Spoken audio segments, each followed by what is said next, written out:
예, 오늘 21장 2절부터입니다.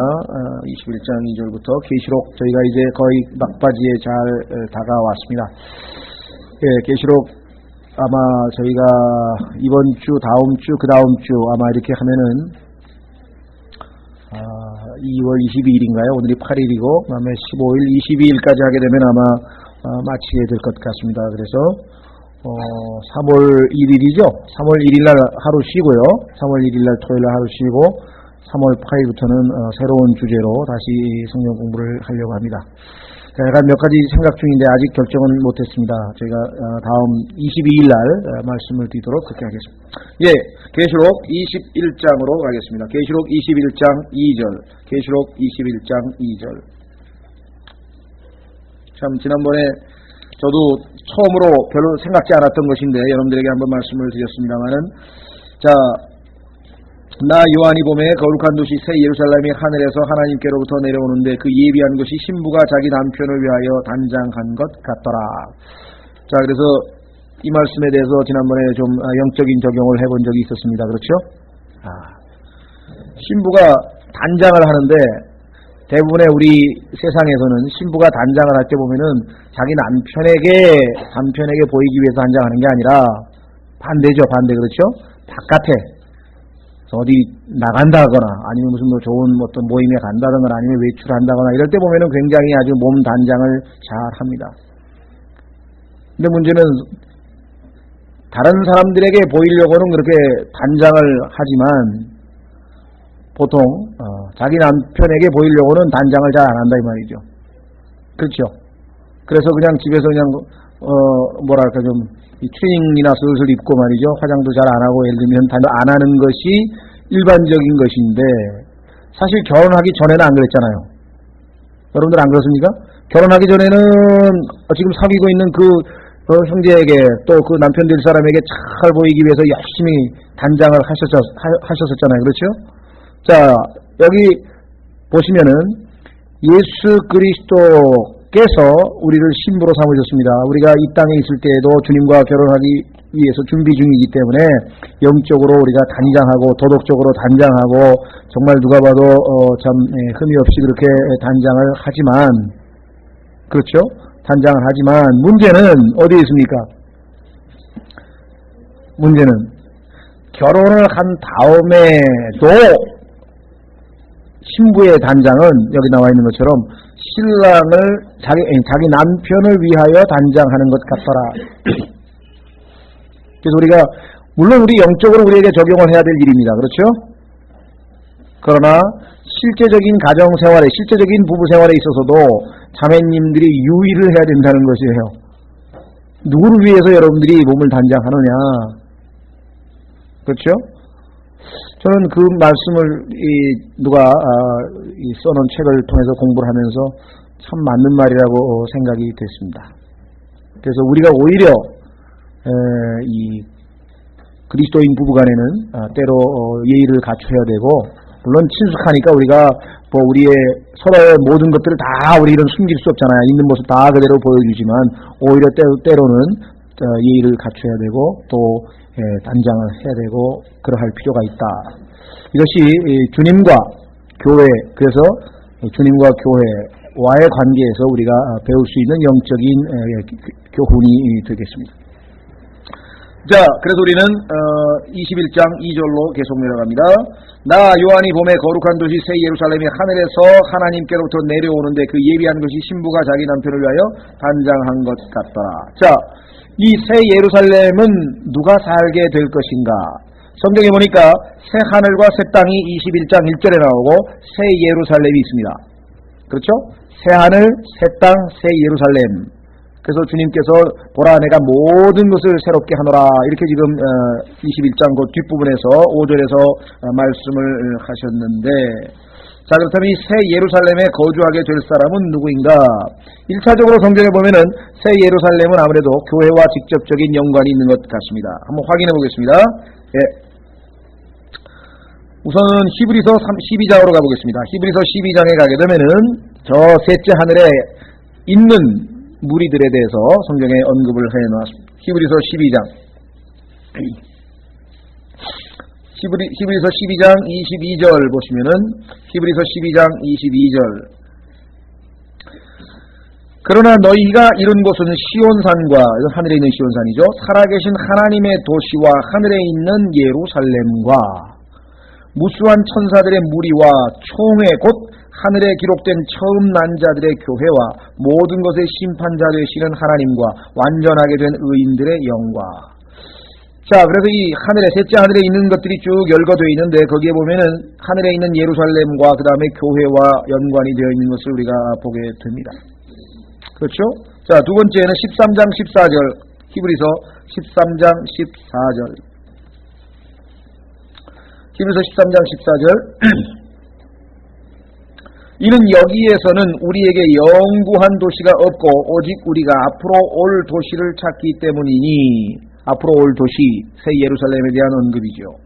뿐만 아니라 계시록 3장 12절로 가겠습니다. 계시록 3장 12절에 가면은 주님께서 새 예루살렘에 대한 언급이 또 교회와 연관되어져서 언급이 됩니다. 계시록 3장 12절 이기는 자는 내가 내 하나님의 성전에서 기둥이 되게 하리니 그가 다시는 나가지 아니하리라. 또 내가 내 하나님의 이름과 내 하나님의 도시 곧 하늘에서 내 하나님께로부터 내려오는 새 예루살렘의 이름을 그 위에 기록할 것이며 나의 새 이름을 그 위에 기록하리라. 자, 그래서 새 예루살렘과 교회와의 연관 역시 또 보여주었습니다. 더더군다나 갈라디아서 4장으로 가면은 새 예루살렘은 우리들의 어머니라고 되어 있습니다. 어머니. 한번 확인해 보겠습니다. 갈라디아서 4장. 갈라디아서 4장.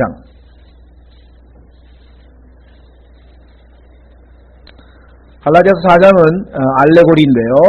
시내산과 이 시온산에 대한 언급을 하면서 아라비아에 있는 시내산과 그 다음에 지금 땅에 있는 예루살렘 그것은 율법을 예표하고 그 다음에 하늘에 있는 예루살렘은 하늘에 있는 시온산은 은혜를 예표하는 것. 그래서 두 개를 지금 알레고리로 설명을 했습니다. 26절 보시면 갈라디아서 4장 26절 그러나 위에 있는 예루살렘은 자유로운 자니 곧 우리 모두의 어머니라. 우리가 거하게 될 장소인 것이 분명한 것 같습니다. 그렇다고 해서 꼭 새 예루살렘은 예수 그리스도를 믿는 구원받은 성도들, 즉 예수 그리스도의 몸된 교회만 차지하게 될 것이냐, 그런 것 같지는 않아요. 왜냐하면 성경에 보면은 다른 무리들도 새 예루살렘과 연관이 되어 있습니다. 한번 확인해 보겠습니다. 히브리서 11장 히브리서 11장에 보면은 새 예루살렘을 기다리고 있는 또 다른 무리가 있습니다. 교회는 아닌데 예수 그리스도의 몸된 교회를 이루지는 않는 무리죠. 히브리서 11장 히브리서 11장 10절에 보시면 이는 그가 하나님께서 건축하고 만드신 도시 곧 기초들이 있는 한 도시를 바랐습니다. 예수 그리스도의 몸된 교회는 아니지만 도시 새 예루살렘과 연관이 되어 있고 16절 그들이 이제는 더 좋은 본향을 사모하니 곧 하늘의 본향이라. 그러므로 하나님께서 그들의 하나님이라 일컬음 받는 것을 부끄러워하지 아니하시나니 이는 친히 그들을 위하여 한 도시를 예비하였습니다. 이렇게. 자, 뿐만 아니라 아까 찾았던 12장으로 갑니다. 히브리서 12장에 가면은 하늘에 보니까 교회 말고 완전하게 된 의인들의 영이 있다. 이렇게 12장 23절에 보면 나옵니다. 그렇죠? 12장 23절에 보니까 예수 그리스도의 몸된 교회 이외에 누가 있느냐? 히브리서 12장 23절 총회 곧 하늘에 기록된 처음 난 자들의 교회와 모든 것의 심판자 되시는 하나님과 완전하게 된 의인들의 영과. 여기 보면 교회 시대의 성도가 아닌 무리들이 역시 셋째 하늘에 있는 것을 보게 되죠. 자, 더더군다나 새 예루살렘의 문들은 새 예루살렘의 문 한번 보겠습니다. 21장 계시록 21장 12절 계시록 21장 12절에 보시면은 그 문들에는 이스라엘 12지파의 이름이 기록되어 있다고 21장 12절에 말씀을 했습니다. 그 도시에는 크고 높은 성벽이 있고 12문이 있는데 그 문들에는 12천사가 있고 그 문들 위에 이름들이 기록되어 있으니 곧 이스라엘 자손의 12지파의 이름들이라. 그렇죠? 자, 그런데 14절로 가시면 이번에는 기초 그 도시의 성벽에는 12기초석이 있고 거기에 어린 양의 12사도의 이름들이 있더라. 이렇게 되어 있습니다. 그러니까 이스라엘 사람들 중에, 그렇죠, 이스라엘 사람들 중에도 이 새 예루살렘과 연관이 지어진 사람들이 여기 나오잖아요. 그렇죠. 12지파의 이름이 기록되어 있는 것으로 봐서. 따라서 우리는 성경적으로 봤을 때 그리스도인들만 새 예루살렘을 차지한다고 보기는 어렵다. 그 증거 중에 하나가 요한복음 14장을 보시면은 찾지 않겠습니다. 여러분들 잘 아시죠? 예수님께서 맨션, 저택을 예비하러 가신다고 했을 때 이미 거기에 하늘에는 저택이 이미 있다 그랬어요. 그걸 확인하려면 찾아볼 수밖에 없네요. 한번 확인해.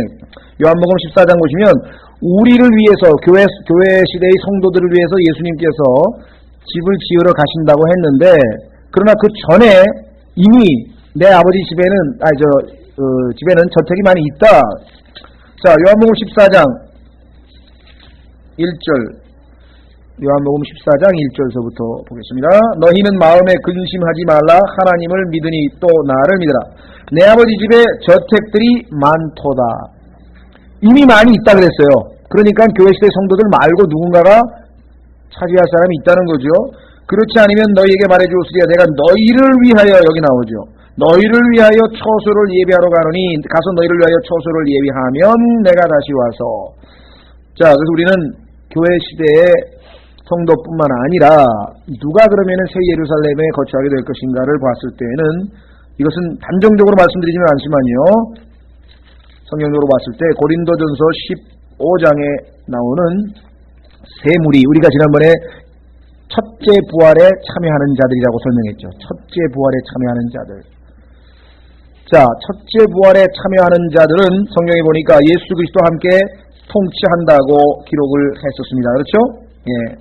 첫째 부활에 참여하는 자들은 그리스도의 제사장이, 하나님과 그리스도의 제사장이 되어 1000년 동안 그분과 함께 통치한다고 계시록 20장 6절에서 말씀을 했는데, 자, 그러면은 이 첫째 부활에 참여하는 자들은 누구냐? 세 부류가 있습니다. 고린도전서 15장 23절.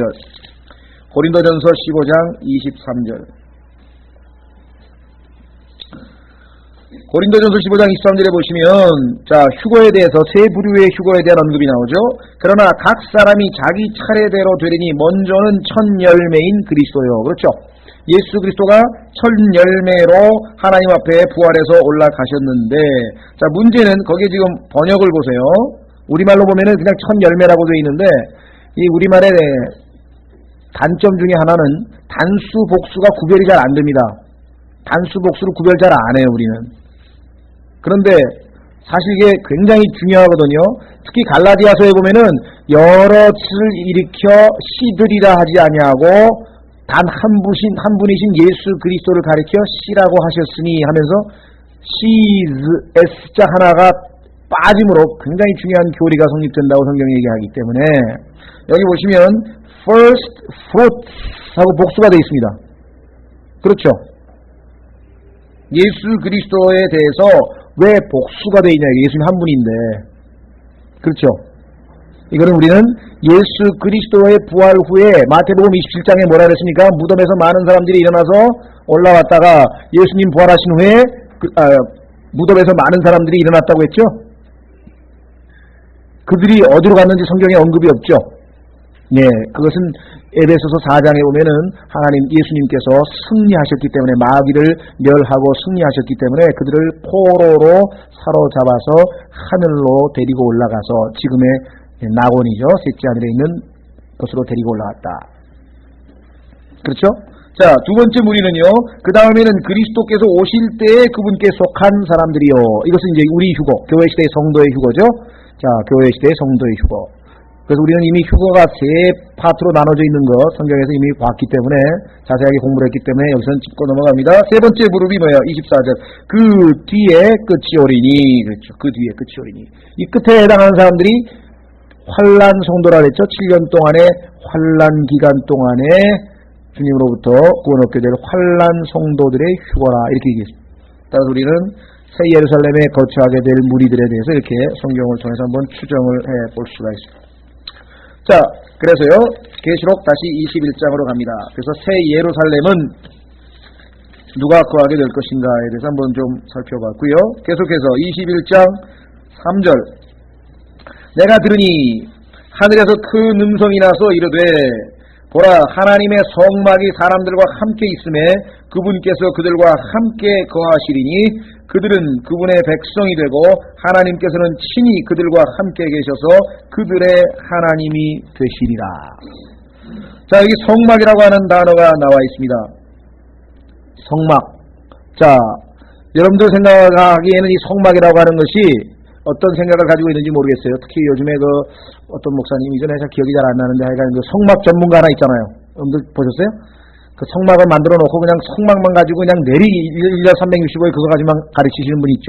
저도 책이 하나 저기 있는데, 물론 중요합니다. 왜냐하면 성막에 나와 있는 모든 자세한 것 하나하나가 다 예수 그리스도 안에서 성취됐기 때문에 복음의 핵심도 거기 다 들어있고 신앙생활의 핵심도 거기 다 들어있고 물론 성막이 중요하긴 합니다. 맞습니다. 그러나 성막은 더 궁극적인 의미로는 어떤 의미가 있는가? 하나님과 인간이 함께 하기 위한 것이 성막의 목적이에요. 성막의 목적. 자, 한번 확인해 보겠습니다. 출애굽기 25장. 하나님께서 성막을 만들려고 했을 때 그 목적이 출애굽기 25장 8절 9절에 기록되어 있습니다. 성막이 단순히 예수 그리스도의 예표다, 복음의 예표다, 보혈의 예표다, 성령의 예표다, 이와 같이 예표론을 물론 공부합니다. 중요하죠. 그러나 우리도 이미 다 공부를 해서 테이프도 있고 다 있습니다. 그러나 그보다 더 중요한 것은 성막을 하나님께서 만드시고자 하던 목적이 무엇이었느냐. 그것은 근본적으로 돌아가서 창세기 3장에서 하나님과 아담은 함께 동산을 거니면서 교제하던 사이였습니다. 그러나 죄로 말미암아 교제가 단절되었고 그는 결국은 하나님의 동산에서 쫓겨나게 됐지요. 그래서 화영검으로 이제 차단되고 말았습니다. 하나님과 인간 사이에는 이제는 더 이상의 교제가 없게 되는 단절이 되어졌는데 하나님께서 짐승의 피를 근거로 해서 그 제사드리는 방법을 가르쳐주면서 결국은 교제를 다시 회복하시는 거죠. 그렇죠? 그래서 출애굽기 25장입니다. 출애굽기 25장 8절 9절에 보시면 하나님께서 성막을 만들려고 했는데 그 목적이 정확하게 명시되어 있습니다. 자, 8절 또한 내가 그들 가운데 거하도록 여기 나와 있네요. 이게 핵심이네요. 그들 가운데 거하도록 그들로 하여금 나를 위해 성소를 만들게 하되 내가 내게 보여주는 모든 것에 따라 성막의 양식과 그 안에 모든 기구의 양식대로 너희가 그것을 만들지니라. 자, 여기서 보여준 샘플이 있을 거 아니에요. 보여준 본체가 있을 거 아니에요. 그렇죠? 그것을 보고 그대로 만들라고 가르쳐 주셨잖아요. 그렇죠? 우리 요즘으로 치면 모델 하우스를 보여주신 거 아니에요. 모델 하우스를 보여주셨는데 그거 뭐예요? 하늘에 있는 하나님의 성막. 지금 계시록 21장 3절에 나와 있는 그 성막 아니겠죠? 그 성막을 지금 모세는 하나님으로부터 보고 그걸 그대로 만들었는데 그 성막이 함께 하니까 계시록 21장에서 뭐라 그랬어요? 성막이 사람들과 함께 있음에 그분께서 그들과 함께 하신다. 그분께서 그들과 함께 하신다. 자, 출애굽기에서도 목적이 뭐예요? 내가 그들 가운데 거한다. 예수 그리스도께서 오셨을 때 뭐라고 했습니까? 말씀이 육신이 되사 우리 가운데 거하시네. 그런데 그 거한다고 하는 단어가 무슨 단어라고 했습니까? 천막을 친다. 즉 성막이라고 하는 단어와 똑같은 단어예요. 그러니까 요한복음에 나와 있는 영어 킹제임 성경 단어를 헬라어로 확인을 해보게 되면은 거한다는 단어의 그 뿌리는 어디서 나왔는가 쭉 보니까 그게 성막을 친다, 텐트를 친다 그런 말이에요. 그래서 예수님께서 곧 뭐예요? 하나님의 성막이시죠. 예수님이 곧 내가 성전이라고 했잖아요. 이 성전을 헐라 내가 3일 만에 다시 짓겠다. 예수님 자신이 지금 뭐예요? 하나님의 성막으로 오셨죠. 그러니까 그 성막의 기능이 뭐라고요? 하나님께서 인간과 함께 하신다. 예수님의 이름이 뭐예요? 임마누엘이에요. 임마누엘이라는 거예요. God with us. 우리와 함께 하시는 하나님. 원래는 함께 하실 수가 없었죠. 무엇 때문에? 죄 때문에. 그렇죠? 자, 하나님이 인간과 함께 하시면 그 다음엔 뭐예요? 더 이상 바랄 거 없어요. 그렇죠? 하나님이 우리와 함께 하시면 그 다음에 더 이상 바랄 게 없는 거예요.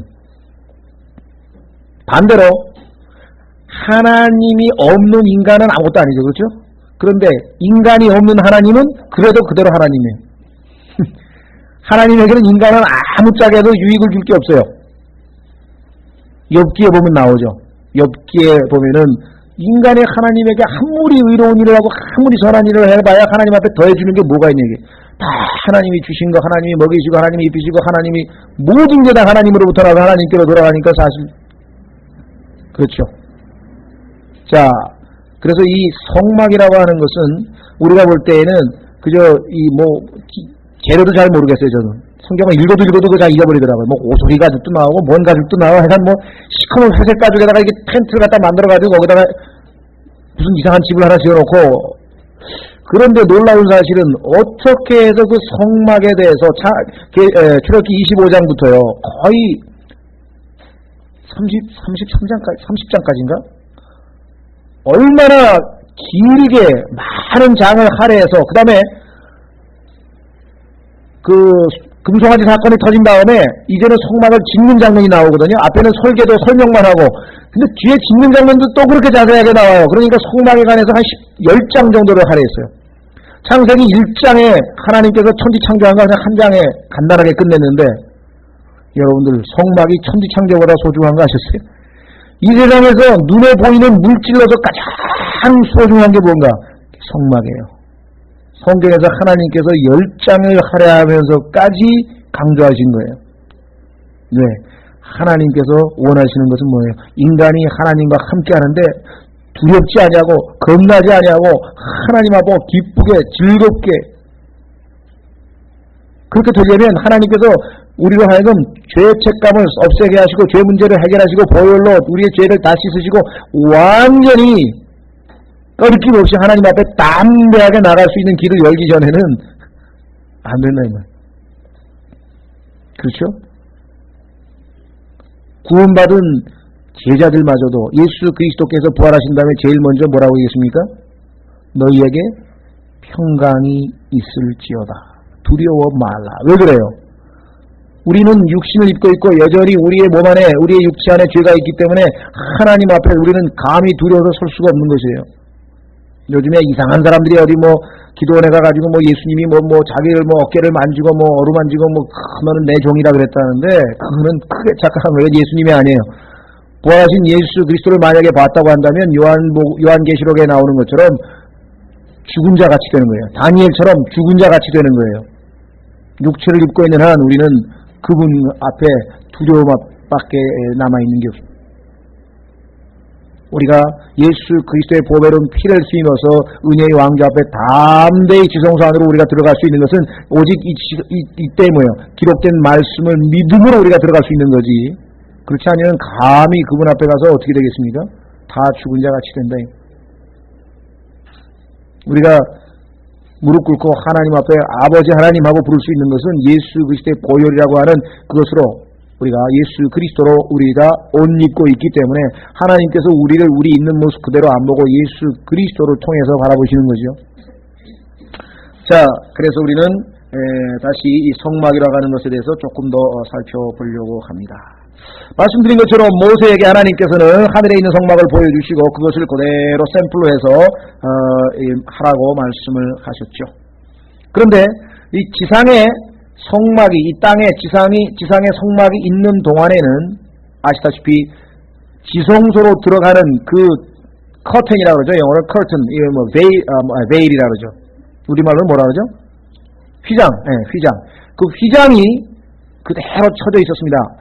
지성소, 하나님이 임재하시는 지성소와 제사장이 있는 그 성소에는 지금 가로막혀 있었어요. 아무도 들어갈 수 없었죠. 그렇죠? 자, 한번 확인해 보겠습니다. 히브리서 9장 8절.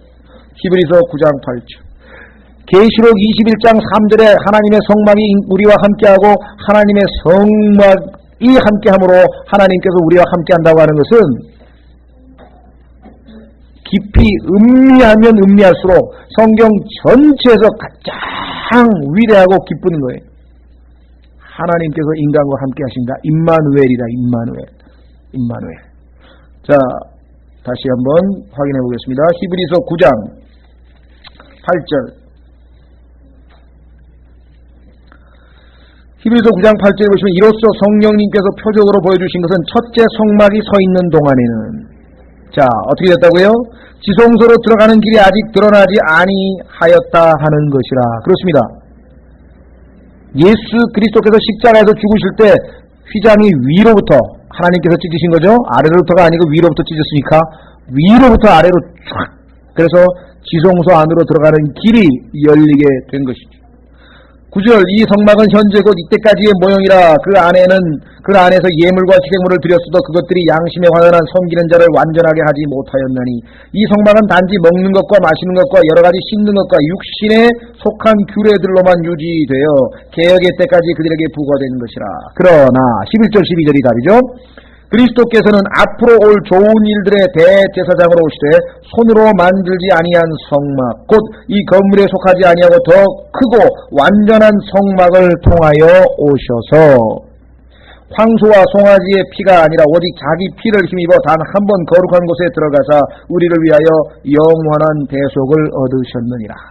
그래서 하늘에 있는 그 성막에서 하나님 아버지 앞에 화목제물로 드려진 사실을, 희생제물로 우리를 대신해서 드려진 사실을 성경에서 언급하고 있습니다. 자, 그래서 우리는 요한복음 1장 14절, 요한복음 1장 14절로 갑니다. 요한복음 1장 14절.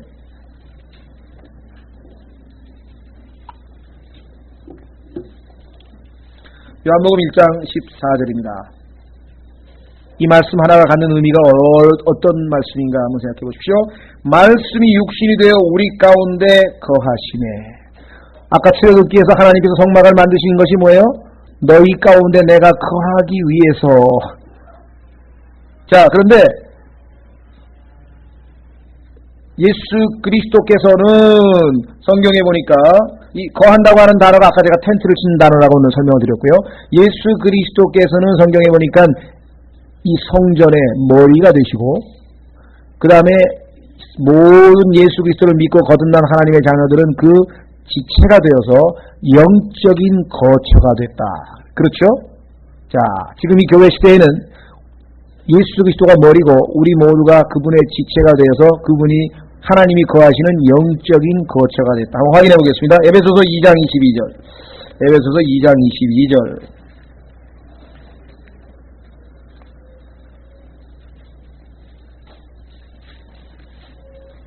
에베소서 2장 22절.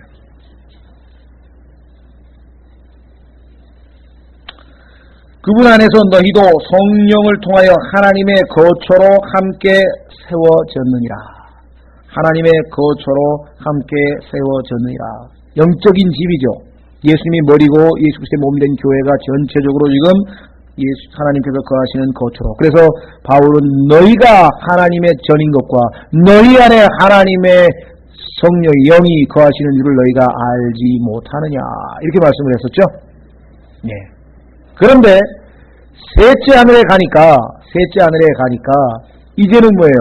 모세에게 보여주셨던 바로 그 성막을 우리가 여기에서 직접적으로 볼 수 있게 된다라고 하는 사실입니다.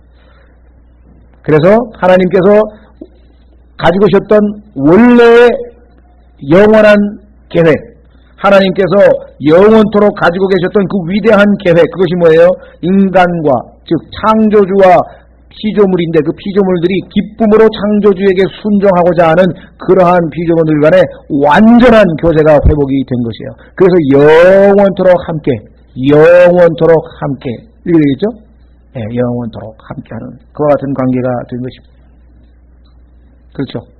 자, 다시 우리는 계시록으로 돌아오겠습니다. 그래서 이 성막이 갖는 의미는 성경 전체에서 가장 중요한 것이다. 하나님께서는 이 관계를 회복해 주시기 위해서 자기 아들을 이 땅에 보내신 것입니다. 자, 21장 3절. 내가 들으니 하늘에서 큰 음성이 나서 이르되 보라 하나님의 성막이 사람들과 함께 있으며 그분께서 그들과 함께 거하시리니 그들은 그분의 백성이 되고 하나님께서는 친히 그들과 함께 계셔서 그들의 하나님이 되시리라. 4절. 또 하나님께서 그들의 눈에서 모든 눈물을 씻어 주시매. 제가 옛날에 그 그리스도인이 된 다음에 배웠던 복음성가 중에 하나가 있는데 그것은 뭐냐면 저 하늘에는 눈물이 없네. 예? 저 하늘에는 눈물이 없네. 뭐 이러고 부릅니다. 왜 불렀냐면요. 예수 그리스도를 믿다 보니까 눈물이 이렇게 많이 나오더라고요. 뭐 감사해서도 눈물이 나오고 기뻐서도 눈물이 나오지만 때로는 정말 힘들어서 그렇죠. 예, 어렵고 때로는 이 눈물 골짜기 아닙니까? 이 세상이. 욥기 5장 7절에 얘기한 것처럼 인간은 고생하려고 태어났느니 스파크 뭐라 불꽃이 하늘로 올라가는 거하고 똑같다. 불꽃이 하늘로 올라가는 게 당연한 것처럼 인간도 지극히 당연하게도 man is born unto trouble. 태어나면 trouble. 깐난에게서부터 계속해서 트러블의 연속이죠. 그렇죠? 그 인간의 그 죄인으로 태어난 인간의 그 운명이라 이 말이죠. 자, 그래서 하늘나라 가면은 눈물이 없으리라고 생각을 했더니 나중에 성경을 정확하게 배우고 나니까 이게 교리적으로 또 문제가 있네. 하늘나라에 가도 눈물이 있다 이 말이에요. 예? 하늘에 가도 눈물이 있고요. 언제 가서 눈물이 마지막으로 주님께서 씻겨주시는가? 새 하늘과 새 땅, 새 예루살렘이 있어서 모든 것이 새롭게 되었을 때의 눈물이. 왜 그렇습니까? 천년 왕국이 끝날 무렵에도 또 반역하는 무리가 있고요. 천년 왕국에도 재판받아서 불못으로 던져지는 사람도 있고요. 천년 왕국에도 하나님 예수 그리스도에 반역하는 무리가 성경에 있을 것을 얘기를 해놨다. 더더군다나 불못으로 던져지는 모습을 봐야 되잖아요. 여러분과 제가 아는 사람이 단순히 아는 사람 정도가 아니라 너무나 잘 알고 너무나 가깝고 너무나 안타깝게도 살아가는 가족이 형제가 그렇잖아요. 지금 현재 상황이 벌어지게 되면. 그래서 성경에 두 가지 면에서 눈물이 있다. 그리스도인에게는 그렇게 얘기를 하죠. 첫 번째는 그리스도의 심판석에 올라가 보니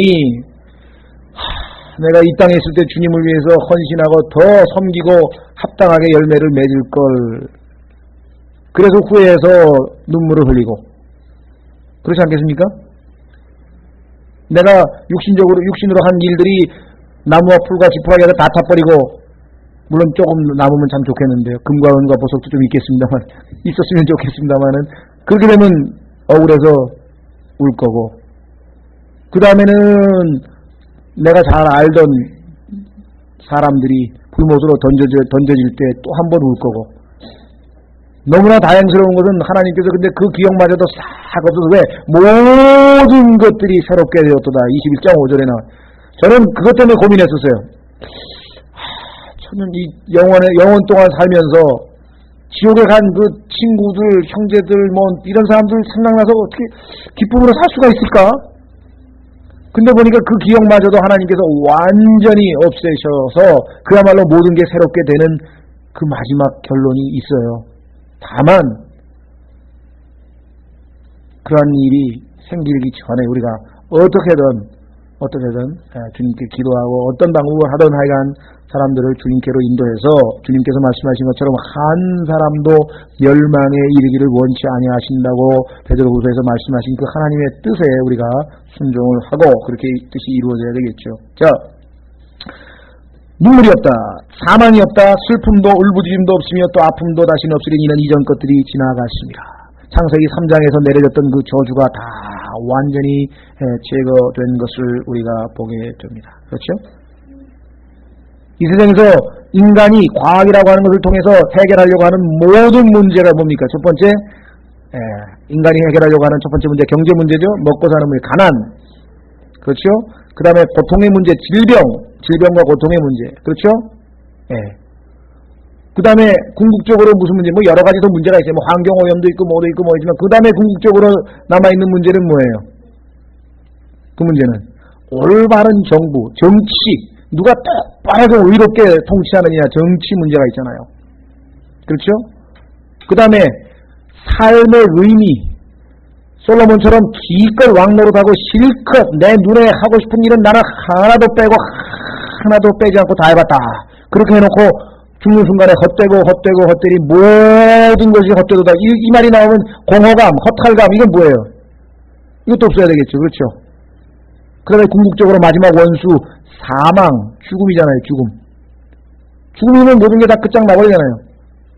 자, 그래서 이와 같이 여기 나와 있는 눈물, 사망, 슬픔, 울부짖음, 아픔, 이 모든 것들을 인간의 노력으로 없앤다고 하는 것은 그건 무모한 짓이고요. 천년 왕국 때에도 일부 문제가 있죠.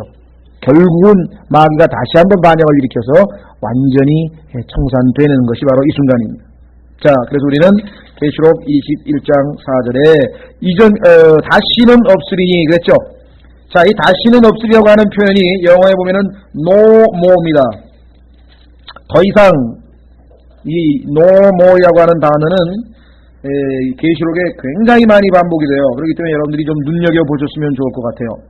여기 보시면은 anymore 이렇게 되어 있죠. anymore, no more. 이게 비교급인데요. 더 이상은 없단 말이죠. 다시는 없단 말이 이제 우리말로 더 이상은 이제 없다. 영원히 이제 없다. 얼마나 축복된 소리입니까? 그렇죠? 얼마나 놀라운 은총의 말씀이냐 한번 생각해 보십시오. 이거 없애려고 온 인류가 뭐 돈을 들이고 뭘 들이고 뭐 해가지고 하여간 하는데 하나님께서 모든 것을 완전히 청산하시게 된다. 계시록에 보면은 이 더 이상이라고 하는 표현이 여러 번 나옵니다. 왜 그렇겠어요? 결론의 책이니까. 그렇죠. 더 이상 바다도 더 이상 없더라. 우리 21장 1절에서 봤잖아요. 바다도 더 이상 없더라. 바다는 말씀드린 것처럼 하나님께서 인지하시는 셋째 하늘과 인간이 거하고 있는 땅 사이에 거하고 있죠. 분리. 이제 더 이상 바다도 없다라고 얘기를 했잖아요. 여러분 나중에 성경 읽으실 때 또 참고를 하시기 위해서 말씀을 드리는데 로마서에 보면은요. 하물며라고 하는 말이 굉장히 많이 나와요. 영어에 much more 그랬는데요. 아담 한 사람 때문에 많은 사람이 죄인이 되었다면 하물며 한 분으로 인하여 의의가 얼마나 넘치겠느냐 이런 표현들이 많이 나와요. 영어에 much more 해서 단어를 통해서 성경을 공부해 보면 이 much more 쫙 찾아보면은 no more 이렇게 쭉 찾아봐요. 그래서 성경을 나중에 깊이 있게 공부하게 되면 결국은 단어 공부가 되는 거예요. 그래서 성경에서 words of God 하나님의 말씀들이라 그랬는데 그 words라고 하는 단어가 우리말로는 정확하게 번역하면은 단어잖아요. 단어. word power. 그 뭐예요? 단어 많이 아는 사람이 영어 잘한다 그래가지고 word power 책하고 막 공부하고 그러잖아요. 그렇죠?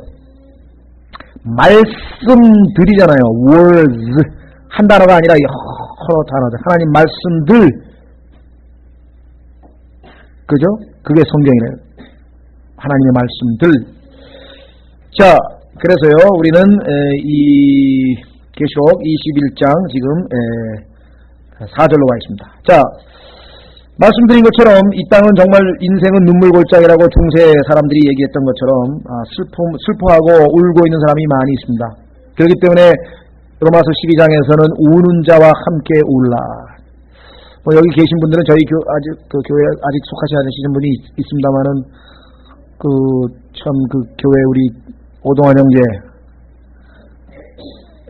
1년 동안 너무나 애써서 옆에서 참 열심히 공부했는데 면접 시험에서 안 돼가지고서는 그 소식을 듣고 나서 제가 영 마음이 영 안 좋아가지고 어떻게 위로를 해야 되는지 전화를 하기도 좀 쑥스럽고 그래가지고 기도만 했어요. 빨리 하나님 앞에 잘 해서 마음 평정을 얻어가지고 주일날 좀 안정된 상황에서 좀 나왔으면 그걸 지금 하여간 기도를 하고 있습니다만은 너무 마음이 저도 좋지 않습니다. 우는 자와 함께 울라.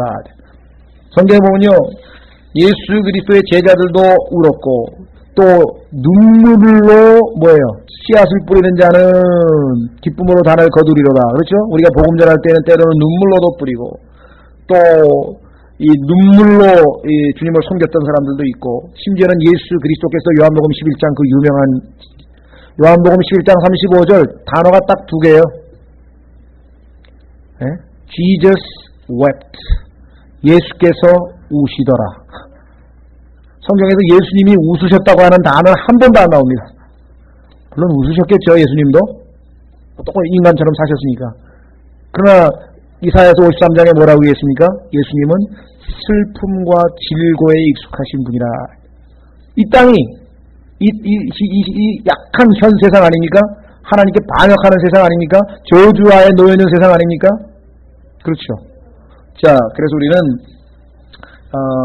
여기 나와 있는 것처럼 더 이상 눈물이 없는 그때가 얼마만큼 우리에게는 참 축복된 것인가. 두 구절만 좀 찾아보겠습니다. 예레미야 9장 1절에 보면은 눈물의 선지자, 그렇죠? 네. 눈물의 선지자 하면 여러분들 예레미야입니다. 예레미야. 특히 예레미야 애가라고 하는 그 짧은 성경에 보면은 얼마나 비통한 마음이 시로 잘 표현되어 있는지 모릅니다. 자, 예레미야 9장 1절 보시면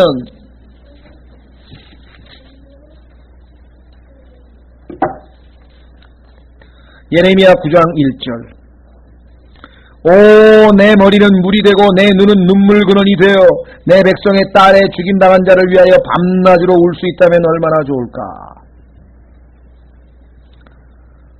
여러분들 로마서 8장에 보면은요, 옛날에 아주 어떤 목사님이 좋은 설교를 했는데 저도 모르겠어요. 그 설교를 했는지 하려고 준비하다가 말았는지 저 기억이 잘 안 나요. 하여간 세 가지 신음이라는 게 있어요. 탄식이라고 번역했나요? 신음. 이 땅에 보니까 온 피조물이 지금 신음하고 있어요. 왜? 저주하에 놓여있기 때문에. 그래서 성령의 열매를 처음으로 얻은 우리, 즉 성령을 얻은 거듭난 그리스도인들마저도 왜? 우리도 여전히 육체를 지니고 있기 때문에 우리도 지금 신음하고 있어요. 그런데 우리 안에 거하시는 성령께서도 지금 신음하고 계세요. 왜? 약한 현 세상에. 그렇죠. 자, 그래서 우리는 아주 눈물. 그러나 마지막 시편 30편 5절 보시면, 시편 30편 5절에 보시면 마지막이 밝은 것이죠. 눈물이 아니라 기쁨의 순간이 우리를 기다리고 있다는 사실을 우리가 보게 됩니다. 따라서 우리는 그리스도인이 아니라고 하면 그 누구도 해피엔딩이 아닙니다. 그리스도인이 되어야만 참으로 해피엔딩을 맛볼 수가 있습니다. 시편 30편 5절에 보시면 시편 30편 5절 이는 그분의 분노는 잠시뿐이요 그분의 은총 안에 생명이 있기 때문이니 밤에는 울음이 있을지라도. 밤이 성경에서 교회 시대를 얘기한다 그랬죠. 아침은 예수 그리스도의 재림 천년왕국이 시작되는 아침과 더불어 시작이 되죠. 아침에는 기쁨이 임하리로다 이렇게 말씀하셨습니다. 자, 우리는 다시 계시록 21장 4절에 보시니까 거기에 이전 것들이 지나갔음이라. 자, 전도서 1장을 한번 가보시면 솔로몬이 이미 이전 것들이 지나간 것에 대해서 이렇게 언급을 했습니다. 전도서 1장 11절. 전도서 1장 11절.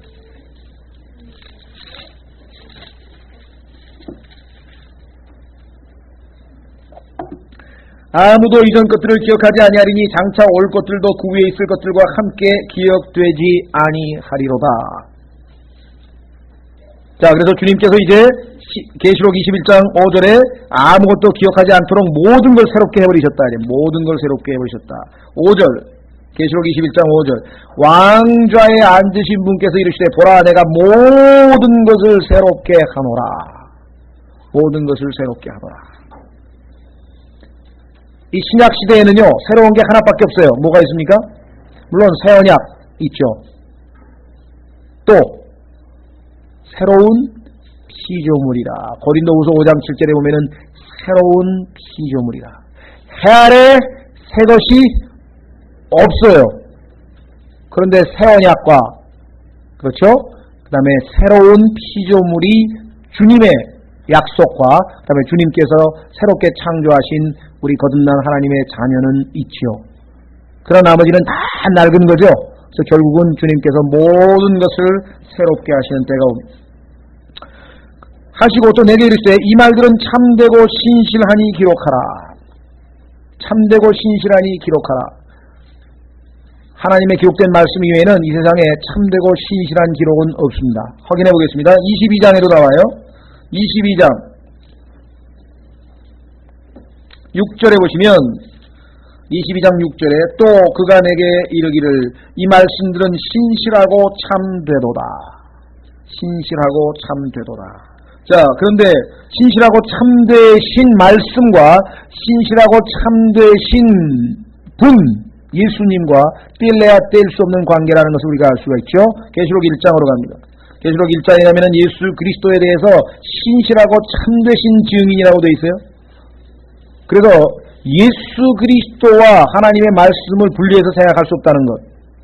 계시록 1장 5절 또 신실한 증인이시요 죽은 자들 가운데서 처음 나신 분이시며, 그죠? 신실한 증인. 그래서 우리는 예수 그리스도를 사랑한다고 말하면서 성경을 등한히 한다든가, 그럼 우리는 그건 인정할 수 없다. 예수 그리스도를 진정으로 사랑한다면 내 말을 가지고 지키는 자라야 나를 사랑하는 자니, 성경을 사랑하는 만큼 예수님을 사랑하는 거죠. 그렇죠? 성경을 사랑하는 것만큼 예수 그리스도를 사랑하는 것을 우리가 확인을 해보게 됩니다.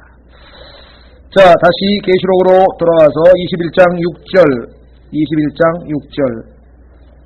또 내게 이르시되 다 이루어졌도다. 나는 알파와 오메가여 시작과 끝이라. 내가 목마른 자에게 생명수의 샘에서 값없이 주리라. 다 이루어졌다라고 하는 이 표현이요, 16장 17절에 나오죠. 한번 확인해 보겠습니다. 16장 17절.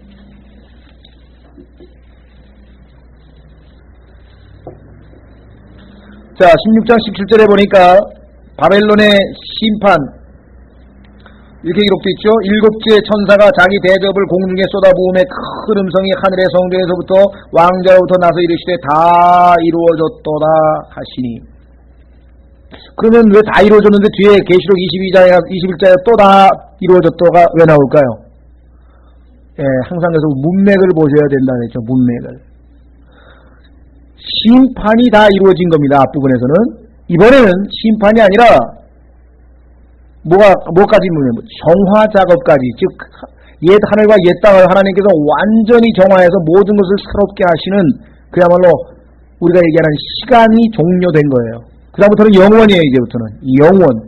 다 이루어졌도다. 뿐만 아니라 예수 그리스도께서 요한복음 19장 30절인가요? 십자가에 달리셨을 때 뭐라고 얘기했습니까? 다 이루었도다. It is finished. 뭐가 다 이루어졌습니까? 하나님의 구속이.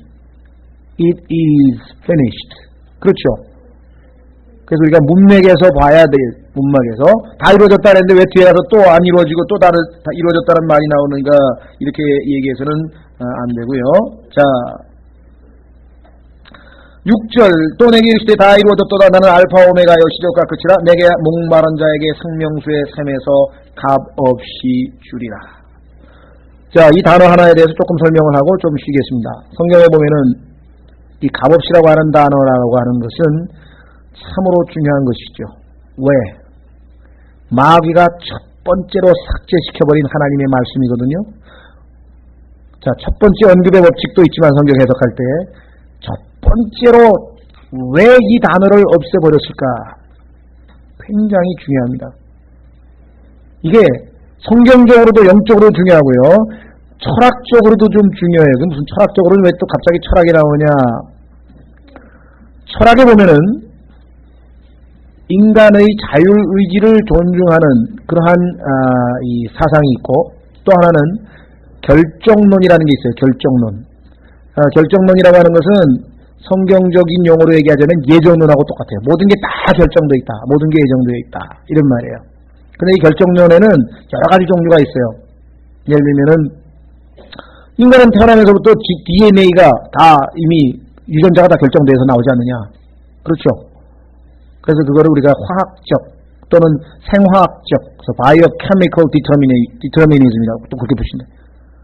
그러니까 인간은 그냥 얘 머리가 좋고 얘는 머리가 나쁘면 못 고친다 이거. 왜? 얘는 그냥 유전자가 얘 머리가 좋은 거로 태어나, 얘는 유전자 머리 나쁜 거로 텐데 어떻게 고치냐. 일정량의 일리가 있죠. 그렇죠. 그러나 유전자가 있다고 해서 그 사람의 향후의 모든 발전 과정이 이미 다 결정이 돼서 꼼짝달싹도 못하고 얘 팔자소관이다 이제는 못 고친다 이게 아니고 얼마든지 고칠 수 있죠. 자, 이 결정론이 얼마나 무서운가 보세요. 그 다음에 psychological determinism이라는 게 있어요. 그 뭐냐면은 심리학적 결정론인데요. 그래서 프로이트 같은 사람이 주장한 거예요. 그게 뭐냐면 어렸을 때의 인간의 그 심리 어떤 그 상황이, 심리 상태가 변하지 아니하고 죽을 때까지 그대로 못 고친다 이제 이게. 얘는 어렸을 때 어떻게 뭐 무슨 상처를 입었으면 그 다음에 그건 못 고친다. 뭐 이런 세계. 그러나 우리가 어렸을 때를 일종의 뭐라 하나요? 시멘트가 굳기 전의 상황이 어렸을 때예요. 그러나 그 시멘트가 굳어버리면 사실 그거 뜯어서 고치기는 어렵죠. 그러나 불가능한 건 아니라는 거예요. 그래서 어렸을 때 이 참 교육이 여러 가지 면에서 중요하죠. 그러나 어렸을 때 잘못했다고 해서 불가능한 거냐? 아니잖아요. 여러분들 어렸을 때 가지고 있는 모르겠어요. 불안감이 또 여러 가지 정신적으로 문제되는 게 있었을지 잘 모르지만 예수 그리스도를 믿고 난 다음에 그분의 능력으로 우리가 고칠 수 있다 이 말이에요. 변화될 수 있다 이 말이에요. 전능하신 분이 계시니까. 그래서 이 디터미니즘이라고 하는 것은 하나님의 개입의 여지를 완전히 말살시켜 없애버리는 거예요. 모든 게 다 정해졌기 때문에. 그 다음에 인간의 자율의지, 노력이라고 하는 것도 완전히 그냥 모든 게 다 정해져 있다는 거예요. 모든 게 다 정해져 있다. 모든 게 다 정해지면 나중에 어떻게 우스꽝스러운 소리가 나오냐면요. 어떤 아이가 보니까 자기 아버지가 완전히 이 예정론자야. 그래서 아버지를 골려먹으려고 이 머리가 좋은 놈이 보고 있다가 아버지 주머니에 돈을 훔쳤어요. 그래서 아버지가 드디어 범인을 잡았어. 아버지 어쩔 수가 없었습니다. 제 운명에 돈을 훔칠 수밖에 없어서 이게 정해져 있었어요. 정해져 있었습니다. 이렇게 얘기를 하는 거예요. 그러니 아버지가 알았어. 저리 걷어. 그리고 이제 체벌을 가했어요. 그리고 한다는 소리가 나도 어쩔 수가 없다. 너를 때리도록 정해져 있어 그게. 결국 그냥 말장난이 되는 거예요. 말장난이 되는 거예요. 그래서 마귀가 이 결정론이라고 하는 철학을 온 세상에 유포시켜가지고 그냥 동양에서는 그걸 노장사상이라고 하면 수능에서 살면 돼. 자연에 그냥 수능에서 살면 돼. 그래서 인간의 어떤 노력 자체를 다 무시해버리고 자율의지를 다 무시해버리고 다 정해져 있다는 거예요. 이게 신학으로 넘어가면은 저는 지옥 가기로 정해진 놈이에요. 버림받은 놈이니까. 또 어떤 사람은 예수님을 마음으로 믿고 구원도 안 받았는데 저는 천당 가기로 다 정해졌어요. 우리 집안이 다 장로교 집안인데 걱정 마세요. 구원 못 받은 사람이 자기 천당 간다고 또 확신하고 있어요. 완전히 속고 있는 거 아니겠어요? 이 무시무시리 벌어져. 어디에서 비롯됐어요? 하나님께서 freely, freely라고 하는 단어는요, 거저. 왜? 자유롭게니까. 값없이, 마음대로, 자유롭게, 여러 개의 뜻으로 우리말로는 번역이 돼요. 영어는 단어 하나요? freely. tax free 하면 뭡니까? 면세라고 하는 단어도 돼. 면세. 왜? 세금으로부터 자유로우니까. tax free. 그래서 우리나라에도 보면 어디 세금 안 받는 데 있잖아요. 지금 비행기 타는 데 보면은 면세 구역 있잖아요. 이 단어 하나를 빼버렸어요. 근데 이 단어가 계시록에 보면은요, 지금 벌써 2번에 걸쳐서 나오죠. 여기 지금 프리리 한번 나왔죠. 한번 계시록 22장 보시죠. 계시록 22장 마지막 인비테이션, 마지막 구원 초청인데요. 계시록 22장 17절 성령과 신부가 말씀하시기를 오라 하시는도다. 듣는 자도 오라 할 것이요 목마른 자도 올 것이요 누구든지 원하는 자는 값 없이 생명수를 취하라. freely, 거저 마음대로 원하는 대로 원하기만 한다면 구원은요 원하지 않아서 안 받는 거예요. 구원은 원하지 않아서 안 받는 거예요. 아시겠어요? 구원을 받기를 원하면 한 번도 내가 나에게로 온 자를 내쫓았다고 주님께서 말씀하셨습니까? 궁극적으로 아무도 억울하다고 하나님 앞에 갈 필요 없어요. 왜? 자기가 원해서 구원 안 받은 거예요. 한 가지만 안 하면 구원 못 받아요. 한 가지만 안 하면. 무슨 짓을 해도 구원 받을 수 있어요. 무슨 짓을 해서도. 이게 법적으로 얘기하면은 자귀냐 부자귀냐 그러는데요. 성경에 보면은 하지 말라 그런 거 있죠. 그런 걸 하면 죄죠. 반대로 하라 그랬는데 안 하면 죄거든요. 그래서 하지 말라 하는 것인데 우리가 했으면 그건 자귀예요. 자귀. 우리가 행동으로 죄를 짓는 거예요. 반면에 하나님께서 하라 그랬는데 안 하면 안 행동해서 죄를 짓는 거예요. 무슨 짓을 해도 구원받을 수 있어요. 한 가지만 안 하면 구원 못 받아요. 부자귀예요. 자귀가 아니라 믿지 아니하면. 하나님께서 다 이루었다. 다 해놓았다. 그런데 안 믿으면, 안 받아들이면, 거부하면 축복을 못 받는 거예요. 여기서 뭐야? freely. 가만있어 봐. 하나님은 무지무지하게 의로우신 분이고 무지무지하게 엄격하신 분인데 내가 빈손으로 가서 될까? 주일 성수 좀 하고 열심히 노력도 하고 선행도 하고 그냥 막 정성을 들여가지고 11조도 좀 하고 철야기도도 하고 그러고 가서 혹시 하나님 저도 구원해 주시겠습니까? 라고 한번 물어볼 수 있을까 모르지만 이건 날마다 죄 짓고 날마다 이래가지고 내가 이게 가인의 생각이고요. 이게 저주받은 종교의 탈입니다. 하시겠어요? freely 거저예요. 마음대로. 그래서 로마서 5장에서 이게 얼마나 많이 반복되는지 아세요? 하나님께서 뭐야? 값없는 선물을 free gift 거저 주시는 선물이에요. 선물 주는데 돈 받고 선물 준 사람 봤어요? 그런 사람이 있대요. 인디안. 아메리카 인디안에 가면은요, 선물을 줬다가, 그 다음에 삐딱하게 나오면 선물 도로 뺐는데요. 하나님은 인디안 기버 아니니까 염려하지 마. 하나님께서 인디안 기버처럼 줬다가 기분 나빠 도로 뺏는 분이 아니라는 거예요. free gift. 거저 주시는 선물. free gift. 거저 주시는 선물. 값없는 선물. 값없이. 이사야서 55장에 와서 뭐라 그랬어요? without money. 돈 없이. without price. 값없이. 왜? 여러분들 영어 단어에 priceless란 단어가 있어요. priceless란 말은 LESS는 없단 말이에요. 값이 없어요. 그게 우리 생각할 때 그럼 공짜냐? 천만의 말씀. 뭐라고 하는지 아세요? 무지무지하게 비싸요.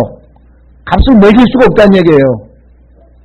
구원은, 영생은 값을 매길 수가 없어서 하나님께서 그냥 주시는 거죠.